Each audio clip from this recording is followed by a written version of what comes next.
sommes dans un endroit assez idéal pour parler d'histoire de l'informatique, au centre de calcul de l'Institut national de physique nucléaire et des particules. L'IN2P3 est un institut du CNRS, un institut de physique qui a donc de gros besoins de calcul. C'est un endroit idéal pour deux raisons. D'abord parce que des ingénieurs et la direction de ce centre de calcul ont eu l'intelligence de sauver leur patrimoine et de créer un petit musée. D'autre part, l'informatique a été en grande partie créée dans des centres de calcul comme celui-ci, dans des centres de calcul qui étaient les ancêtres de celui-ci dès les années 1940-1950, pour répondre aux besoins de la physique, de la mécanique, des mathématiques appliquées.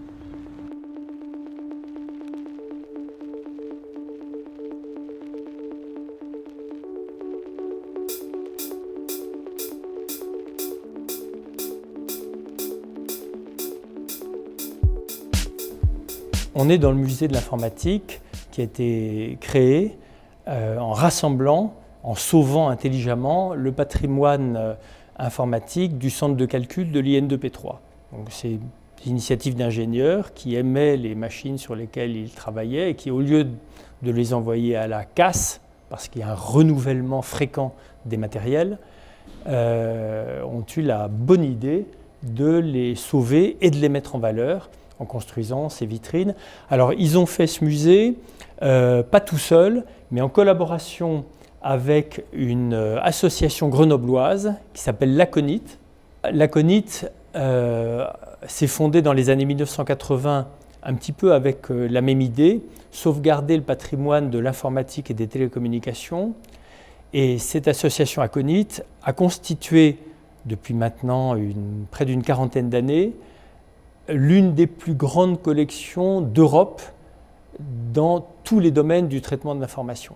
Malheureusement, on n'a toujours pas de musée, de grands musées publics. La France est sans doute le seul grand pays développé qui n'ait pas un musée de l'informatique. Les pièces qui sont ici remontent pour les plus anciennes à l'installation du centre de calcul ici à Villeurbanne, près de Lyon, en 1986.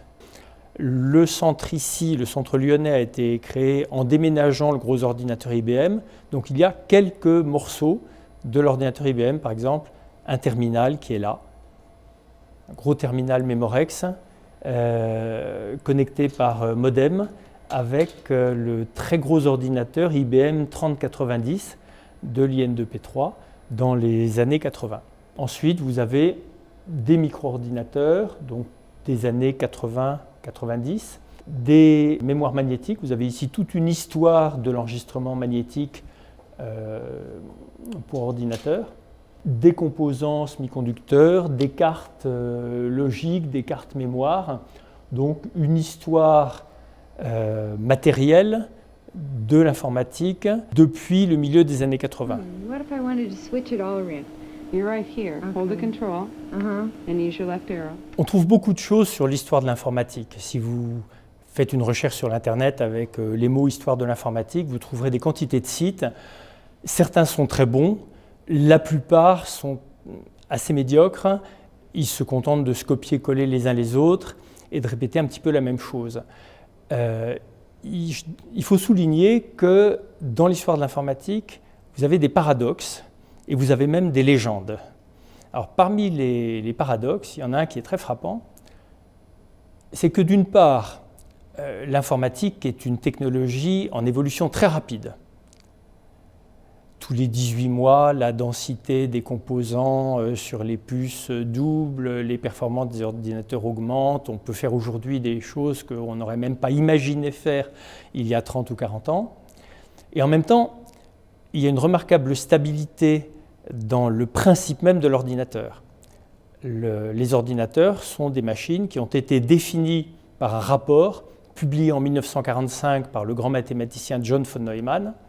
Et depuis, les ordinateurs que nous utilisons sont des machines de von Neumann, sont des calculateurs électroniques binaires à programme enregistré, essentiellement, même si on s'en sert pour téléphoner ou pour faire du traitement de texte. Donc il y a une stabilité, il y a des phénomènes de longue durée.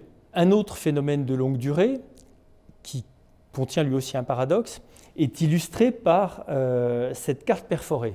C'est une technique mécanique. C'est du papier, c'est du carton qui a disparu aujourd'hui des centres informatiques, mais qui a duré plus de 2 siècles. Là, vous avez une carte perforée qui a dû servir dans un ordinateur dans les années 70 ou 80. Il est inséré dans une perforatrice bulle des années 30 ou 40 et qui était faite pour la mécanographie, pour des machines électromécaniques à carte perforée, avant les ordinateurs. Et avant même ces systèmes de traitement de l'information, avant même ces systèmes de traitement de données qui remontent au début du XXe siècle, les cartons perforés étaient utilisés dans un tout autre domaine qui était l'industrie textile. Nous sommes ici à Lyon. Lyon, c'est aussi la capitale du métier jacquard. C'est le berceau du métier à tisser jacquard.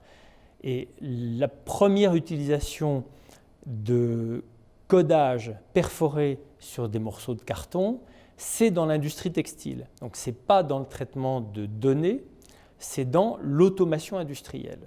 Et l'automation programmable, dans une certaine mesure, on la trouve donc dès le XVIIIe siècle, dès le début du XIXe siècle, dans l'industrie textile, et ensuite, dès les années 1880, dans l'imprimerie. Si vous allez au merveilleux musée de l'imprimerie à Lyon, vous trouverez des machines développées au milieu du XXe siècle, comme la Lumitype Photon, ou d'autres développées à la fin du XIXe siècle, comme la Ninotype ou la Monotype, qui sont des machines programmées avec des données, des signes sur des bandes ou des cartes perforées. L'informatique a récupéré ces supports de données. Donc il ne faut pas imaginer une relation mécanique simplette entre des techniques anciennes et des techniques nouvelles. Une technique ancienne peut parfaitement survivre et continuer à faire du très bon usage dans un environnement de techniques ultramodernes. On dit parfois que des grandes entreprises comme IBM ou Bull ont été plombées parce qu'elles étaient restées attachées à la carte perforée comme support de données. Ce n'est pas vrai du tout. Au contraire, les ordinateurs ont multiplié la masse de cartes perforées consommées chaque année. Et en fait, les cartes perforées ont été utilisées massivement pour porter les données et les programmes, pour entrer les données et les programmes dans les ordinateurs, jusqu'à la 3e génération d'ordinateurs, donc jusqu'au début des années 80. Les micro-ordinateurs ont été les premiers ordinateurs à ne jamais utiliser de carte perforée. Vous voyez une deuxième permanence. La première, c'est la permanence de l'architecture fondamentale de l'ordinateur. La deuxième, c'est la permanence d'un certain nombre de techniques, par-delà les petits changements de normes, de standards. Et puis, si j'ose ajouter, vous avez une troisième permanence, c'est qu'il n'y a pas de centre de calcul ou de laboratoire d'informatique sans café. It's sometimes very difficult to take your work home with you. So, if you ever wish that you could afford a famous brand personal computer at home that matches the one on your desk, this is your chance. What's the deal, John? This is the Commodore. Je vous ai dit tout à l'heure que l'ordinateur avait été défini, décrit par un rapport écrit en 1945 par le grand mathématicien John von Neumann. Von Neumann décrivait un calculateur ou une machine logique électronique à programme enregistré. Ce rapport a eu une énorme influence. Il a été lu par des ingénieurs et des mathématiciens qui se sont très rapidement lancés dans la construction des premiers ordinateurs en Angleterre, aux États-Unis, en URSS et un peu plus tard en France.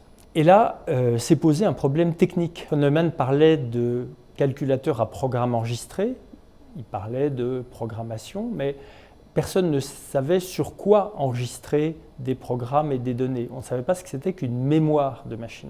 Et donc, la première chose à faire pour réaliser des ordinateurs, c'était d'inventer des technologies de mémoire. Alors, comme toujours, au début d'une ère, d'un grand cycle d'innovation, l'imagination a été au pouvoir. Et on a cherché, on a tâtonné, on a expérimenté tout un éventail de technologies qui permettraient d'enregistrer, de garder quelque temps des impulsions. des informations sous forme d'impulsions électriques ou même mécaniques. Donc on a utilisé des tubes remplis de mercure entre des électrodes, entre des quartz piézoélectriques. On a récupéré des lignes à retard des systèmes radars où des impulsions radars pouvaient circuler. On a utilisé des écrans de télévision. Vous savez, un écran de télévision, c'est des pixels, c'est des petites particules qui sont excitables. Alors, on pouvait imaginer qu'un faisceau balayant l'écran, ligne par ligne, pouvait enregistrer des impulsions, oui, non, il y a de l'information, il n'y en a pas. Ça a été utilisé et on a utilisé pas mal d'autres techniques qui étaient des expérimentations de laboratoire, mais ce n'était pas industrialisable. Les ordinateurs sont devenus industrialisables à partir du moment où des ingénieurs ont mis au point des supports magnétiques d'enregistrement de données. Ces supports magnétiques, ça a été d'abord des tambours magnétiques, donc des cylindres sur lesquels on mettait une couche magnétique, des sortes de gros magnétophones fixes qui permettaient d'enregistrer quelques milliers de mots, quelques kilo-octets. Peu à peu, ces tambours magnétiques ont été remplacés par une invention fondamentale au milieu des années 50, chez IBM, le disque dur. On appelait ça des gamelles, c'était des grosses piles de disques durs qu'on mettait dans des lecteurs qui étaient connectés aux ordinateurs. Et royalement, les plus puissants, les plus gros de ces disques durs au milieu des années 70 pouvaient contenir jusqu'à 200 mégaoctets. Je parle d'une pile de disques durs. Et puis, c'est une industrie qui est devenue autonome. IBM a continué à faire des disques durs, mais des entreprises se sont créées pour faire des disques durs meilleurs, moins chers et plus compacts que ceux d'IBM ou des autres grands constructeurs. Et cette course concurrentielle à l'innovation a donné des disques durs de plus en plus petits, avec des formats, jusqu'à devenir le tout petit disque dur qu'on trouve dans nos micro-ordinateurs ou même dans des appareils portatifs. Donc on a une extraordinaire convergence de progrès de disciplines très différentes. Il faut de la physique, il faut de la physico-chimie pour étudier des enduits magnétiques de plus en plus denses. Il faut des études de mécanique et d'électronique très fines pour réaliser des têtes de lecture-écriture qui volent presque sur coussin d'air au ras de la couche magnétique pour lire le plus d'informations possible avec le plus de densité possible, mais surtout sans aller s'écraser sur le disque dur et pour le rayer. C'est de la mécanique de haute précision, c'est de l'électronique de pointe, c'est de la physico-chimie extrêmement savante. Mais vous voyez qu'il y a de la science, mais il y a beaucoup de techniques et beaucoup de matériel.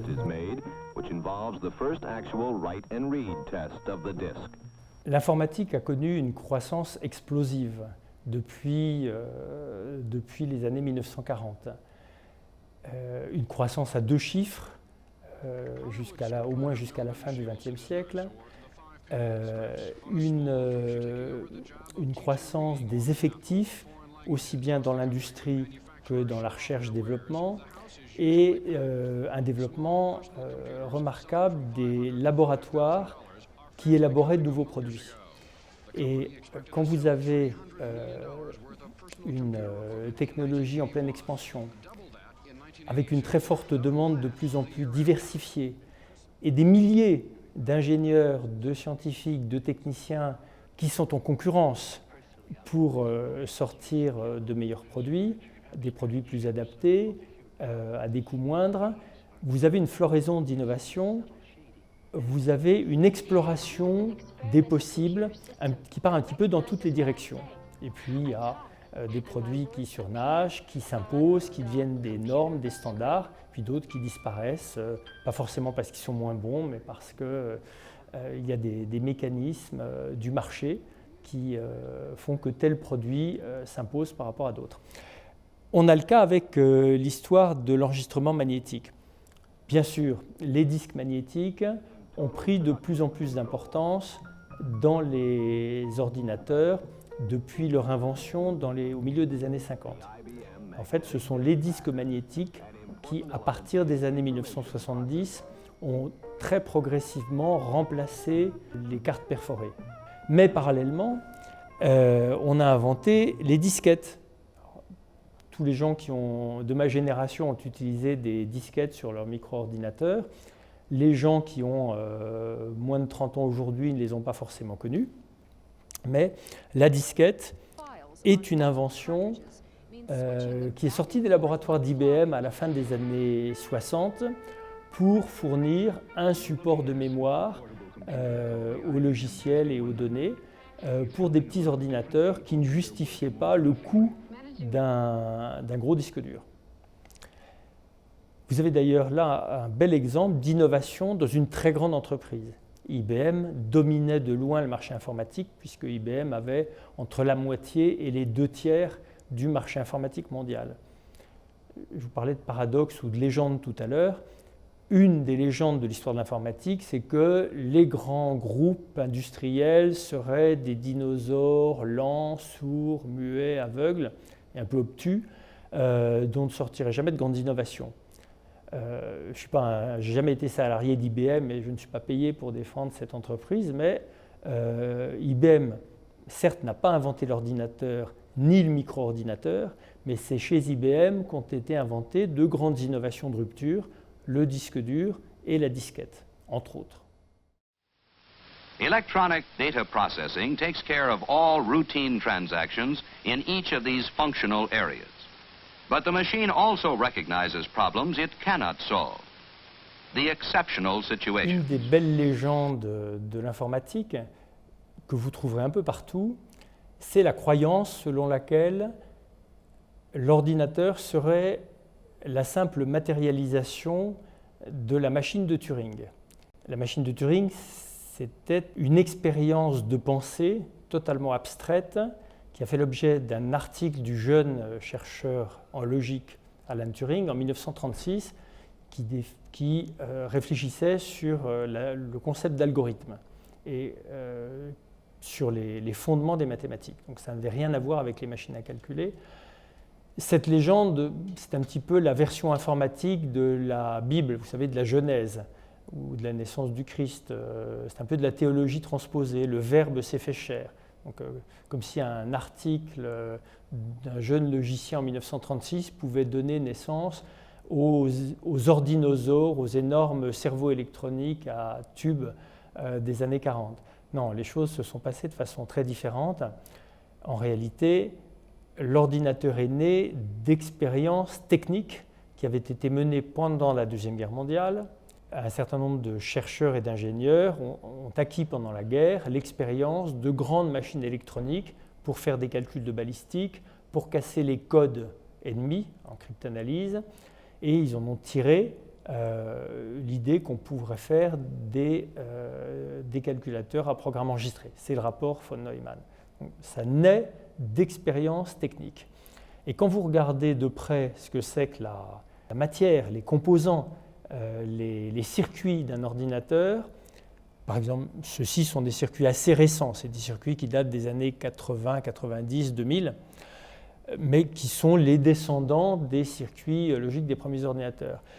Quand on les regarde de près, même quand on n'est pas un savant ou un électronicien, on imagine la somme de travail minutieux, de petites innovations, pas de concepts géniaux forcément, mais surtout les myriades de micro-innovations, d'idées, d'amélioration, de perfectionnement, de gains en taille, en encombrement, de gains en consommation d'énergie, d'économie de place et surtout de gains de fiabilité.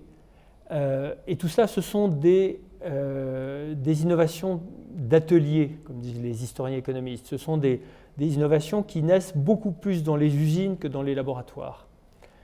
L'aboutissement, ce sont ces cartes. Alors, je ne dis pas que les grandes idées fondamentales des logiciens des années 1930, comme Turing, Gödel, Post, Church et d'autres, n'ont pas été importantes dans l'histoire de l'informatique. Mais ce ne sont pas elles qui sont à l'origine des ordinateurs. C'est plus tard, à partir en gros de 1960, quand les utilisateurs des ordinateurs, quand les gens qui étaient les plus expérimentés dans l'écriture de programmes, les gens qui écrivaient des compilateurs, qui commençaient à réfléchir à la notion de langage informatique, à la notion de machine, à la notion d'information, ces gens-là ont éprouvé le besoin d'avoir un substrat théorique. Ils ont eu besoin de mieux comprendre ce qu'ils faisaient quand ils programmaient un ordinateur ou quand ils concevaient un nouvel ordinateur. Et c'est là qu'ils ont découvert tout ce qu'ils pouvaient gagner à lire les travaux des théoriciens de la logique écrits une trentaine d'années plus tôt. Vous voyez, on a des expériences techniques, des réalisations de calculateurs électroniques qui sont à l'origine des ordinateurs proprement dits. C'est une histoire largement matérielle, de pensée technique et de réflexion d'ingénieurs. Et vous avez un autre courant qui va de la réflexion fondamentale sur les conditions de possibilité des mathématiques et du calcul, avec les travaux des logiciens des années 30, jusqu'à l'invention, jusqu'à l'émergence de l'informatique théorique à partir des années 1960. Will machines ever run man? This is a question that is equivalent to wondering whether we can ever make machines that will break the thought barrier. I don't really know, but I do know that if we are able to make a machine which is capable of emulating human thinking, is capable of self-reproduction, is capable of improving itself, well, I hope that the man who does this has the presence of mind to kick the plug out of the socket before he runs. Voilà, je m'appelle Fabien Vernely, je travaille au centre de calcul depuis 15 ans et donc j'ai fondé avec mes collègues ce musée où nous souhaitions préserver un petit peu le travail que le centre de calcul effectue depuis donc, les années 60, hein, parce que ça remonte très loin l'existence de notre centre. Et donc là, pour revenir donc, un petit peu sur le réseau, pour expliquer un petit peu comment faisaient les physiciens dans les années 70-80.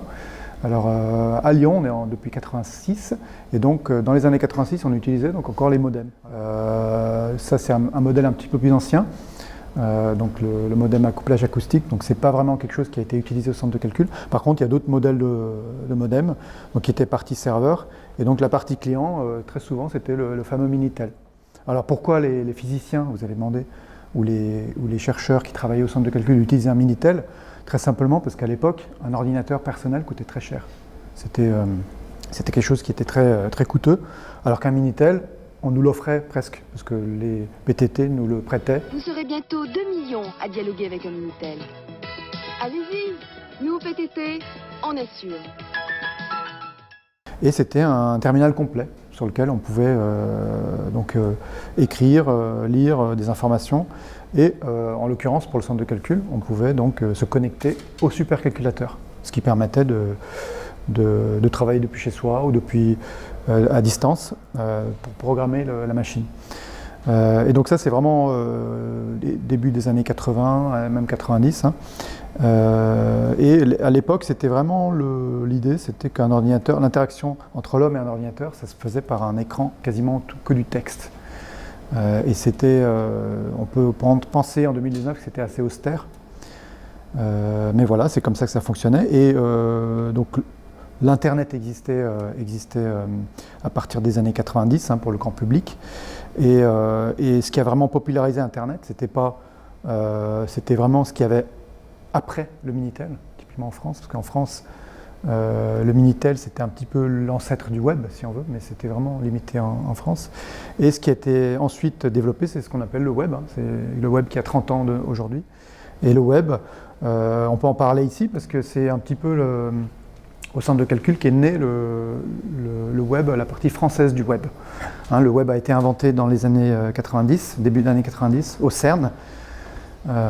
Et au CERN, donc Tim Berners-Lee, qui est un chercheur du CERN à cette époque-là, a inventé le web sur une machine quasiment identique à celle-ci. Donc ça, c'est un NextCube C'est une machine conçue par Steve Jobs. Steve Jobs que l'on connaît bien de la société Apple.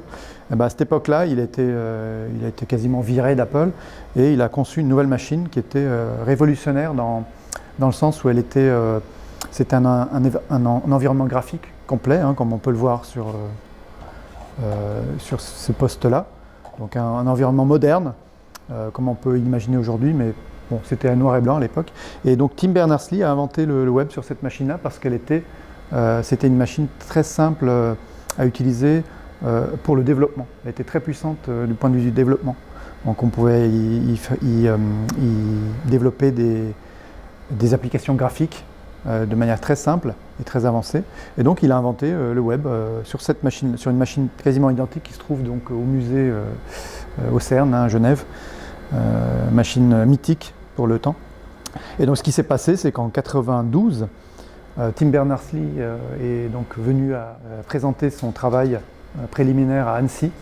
Donc il y a une conférence qui s'appelle CHEP, qui existe encore aujourd'hui, cette conférence. Et donc il a présenté son travail donc sur Next et sur le web. Et il se trouve qu'il y a deux de mes anciens collègues, donc Wojciech Wojcik et Daniel Charnay, qui se trouvaient, dont l'un d'ailleurs co-organisait l'événement, et qui se trouvaient sur place et qui se sont dit tiens, on a des Next chez nous, donc tant mieux, on va tester, on va essayer son application, sa nouvelle application au centre de calcul. Et de là est tout simplement née la première page web française, donc info.in2p3.fr, qui est encore présente sur le net actuellement. Donc ça tourne plus là-dessus, mais ça tourne sur un des serveurs dans la salle machine.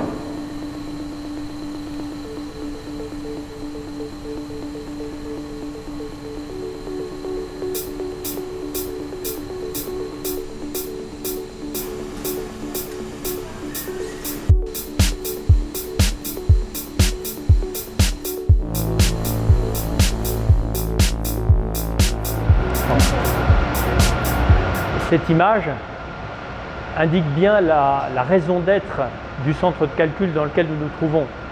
Ce sont les expériences de physique des particules, de physique des hautes énergies qui sont menées dans les grands accélérateurs du CERN à Genève, qui fournissent environ 80% des données qui sont ensuite traitées ici sur les ordinateurs reliés par réseau à très haut débit aux capteurs, aux instrumentations de laboratoire du CERN.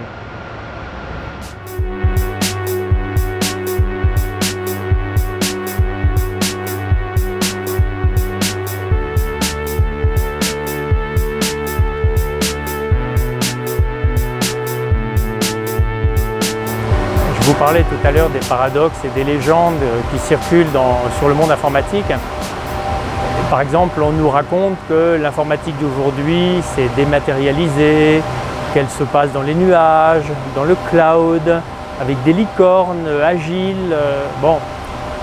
La dématérialisation, vous voyez à quoi elle ressemble. On est dans un centre de calcul doté de très gros matériel, lourd, très puissant.